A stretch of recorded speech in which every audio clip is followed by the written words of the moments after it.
Let's first look at what it looks like to divide by 10. Excuse me. Let's say you divide 10 into 642. Well, 10 will go into 64 6 times. 6 times 10 is 60. Subtract and bring down. 10 will go into 42 4 times. That's 40 with a remainder of 2. So your remainder is always going to be that last digit. And what we have is 3 to the 19th.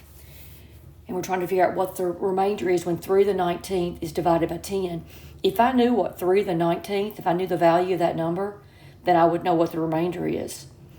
So let's look at this. Let's look at 3 and then 3 squared, 3 cubed, 3 to the 4th, 3 to the 5th. Keep on going up to 3 to the 19th. Okay, because that's the number I'm trying to find. Well, first you start out with just a 3. And then 3 squared is a 9. 3 cubed is a 27, but I'm only worried about the units digit. And 3 to the 4th is, you multiply that by 3 again, so that's going to end in a 3 times 7 is 21. So it's going to end in a 1. Because, look, if you have 27 and you multiply it by 3, 3 times 7 is 21. I don't care about what these digits are over here. And now you're taking some number that ends in 1 and you're multiplying it by 3 again. And that's going to be 3 times 1 is 3. So you're just going to repeat this pattern. So you've got 3 to the 19th.